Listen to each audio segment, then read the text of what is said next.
भाइयों, बुजुर्गों, नौजवानों और अजीजों, मैं आप लोग का खादिम अख्तरुल ईमान। जब इलेक्शन का ज़माना हो रहा था तो कह रहा था कुछ लोग कि बाहर का आदमी आकर वोट टेलेगा, भाग जाएगा। लेकिन आज अगर कोई मुनाफिक चुप है तो चुप रहे। लेकिन आज इसी गेरिया चौक से झौबारी जाने वाली सड़क का पत्थर और कंकर चीख चीख कर बोल रहा है, अख्तरुल भागने वाला नहीं है, मसाइल की लड़ाई लड़ने वाला है। और आज हमने आपके मसाइल की लड़ाई लड़ी है। पिछले 12 सालों से खाड़ी और रसेली का पुल लटक रहा था। जो लड़ाई सबने लड़ी है, मैं उसकी लड़ाई को सलाम करता हूँ।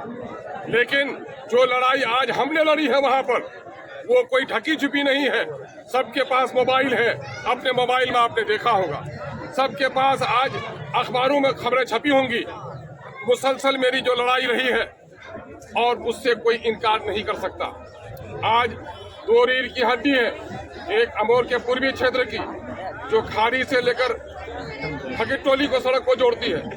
लेकिन खाड़ी और फकीरटोली ही नहीं, मैं आपको बता दूं कि खाड़ी फकीरटोली नहीं बल्कि फकीरटोली में उतरेगा आदमी, खाड़ी पुल पार होगा, अभयपुर पार होकर के अब कानकी से सीधा जुड़ गया है।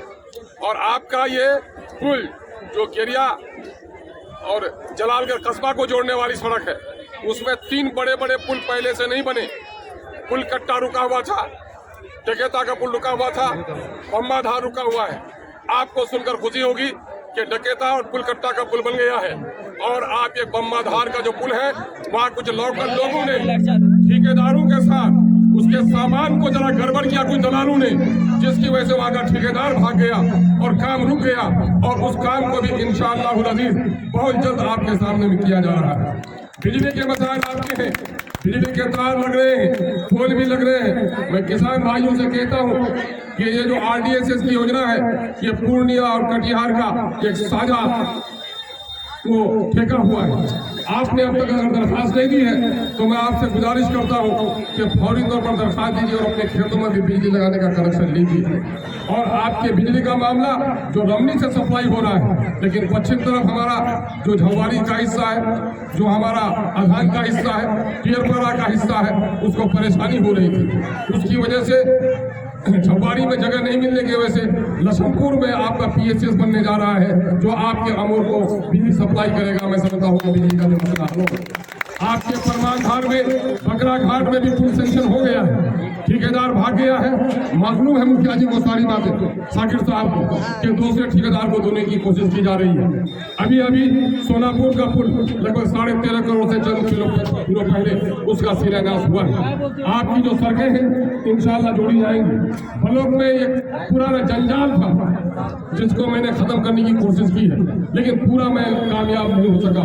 मैं आपको बताता हूँ, आपने कितने वोट डाले हैं आपको भी याद नहीं होगा कि हमने कितने नुमाइंदा चुने हैं। आपने वार्ड मेंबर चुना है, आपने पंचायत समिति का सदस्य चुना है, आपने मुखिया चुना है, आपने समिति चुना है, आपने MLA जिला पार्षद चुना है, आपने MLA चुना है, आपने MP चुना है। आज यहाँ पे जो कटा हुआ मास्टर अब्दुल साहब का घर, किस तरह से बस्ती को बचाने के लिए हमने प्रयास किया है, वो किसी के ढंग नजर से छुपी हुई नहीं है। बरसात के दिनों में मेरी जितनी आमद यहाँ पर हुई है, जितनी मौजूदगी हुई है, जिस तरह से मैंने डिपार्टमेंट पर दबाव डाला है, रसेली का कटाव हो या बिजलिया का हो या हजरिया का हो या आगागंज का हो, पूरी नदी का हमने अफसरों को लाकर मोटर बोट से सर्वे कराया है। एक बड़ी योजना बन रही है और बहुत जगह के कटाव को रोकने का काम हुआ है। क्योंकि इस इलाके के साथ नाइंसाफी हुई, जुल्म हुआ है। आपका वोट लेकर लोग पट्टे में जाकर असेंबली में आवाज नहीं उठाया है, लहसुन और अदरक की खेती किया है। लहसुन और अदरक की खेती नहीं होगी तो असेंबली में जाएगा कौन की आवाज उठाएगा? वो आवाज हम आपको कहने के लिए कि हमने एक लाश को दफनाया है। वो लाश क्या है? वो लाश असबियत की लाश है। मैं आपकी पेशानियों में दीनदारी की लकीरें देख रहा हूँ। जिस तरह शराब हराम है, मुसलमानों के लिए शुगर हराम है, उसी तरह जात पात की बुनियाद पर फैसला करना भी हराम है। यहाँ पर हमेशा इलेक्शन हुआ, नहीं तो सुरजापुरी जीत जाएगा, नहीं तो कुलिया जीत जाएगा। और कुलिया और सुरजापुरी के चक्कर में इस कौम को लोगों ने तबाह किया है। हमारे बच्चों के स्कूल तबाह हुए, हमारा हॉस्पिटल बर्बाद हुआ, हमारी बस्तियां कटी, नदियों पर पुल नहीं बन पाए और इसी की बुनियाद बनाकर लड़ाई लड़ी गई। अख्तरुल ईमान ये कहने के लिए आया है, सुरजापुरी भी आपका भाई है, कुलिया भी आपका भाई है, गैर मुस्लिम ऋषिदेव भी हमारा भाई है। सबके मसाइल है। आप ईदगाह का इमाम नहीं चुन रहे हो, आप मंदिर का अपना पंडित नहीं चुन रहे हो, बल्कि पार्लियामेंट असेंबली के लिए नेता चुन रहे हो, जो आपका काम कर सके उसको चुनने का काम कीजिए।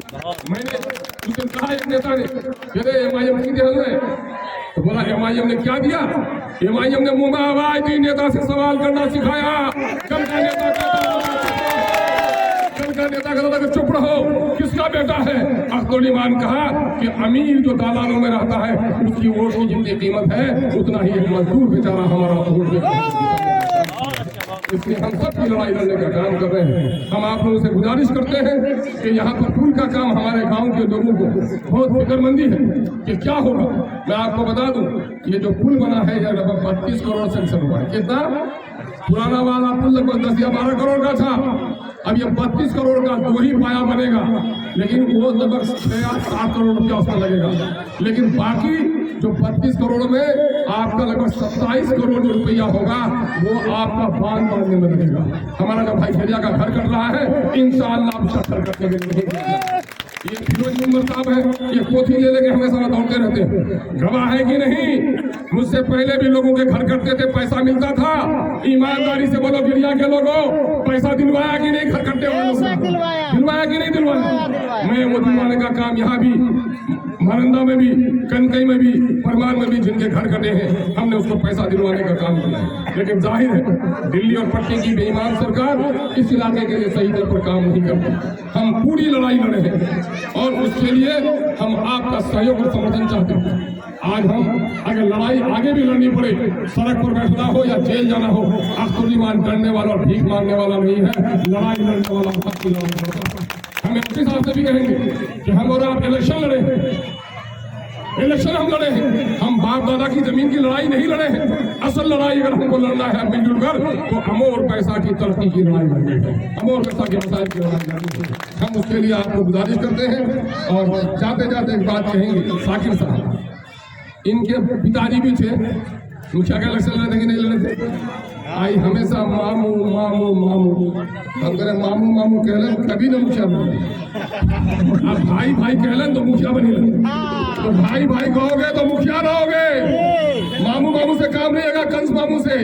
इसलिए यहाँ पर हमने तरक्की करने का जो झंडा उठाया है, हम तमाम तर लोगों से कहते हैं कि इलेक्शन के जमाने में इलेक्शन लड़ लो, बाकी लड़ाई गरीबों की, किसानों की, मजदूरों की, नदी की लड़ाई लड़ो। अगर हमने इस तरह लड़ाई लड़ा, यकीनन इस इलाके की तब्दीली और तस्वीर दोनों बंदे की करते हैं।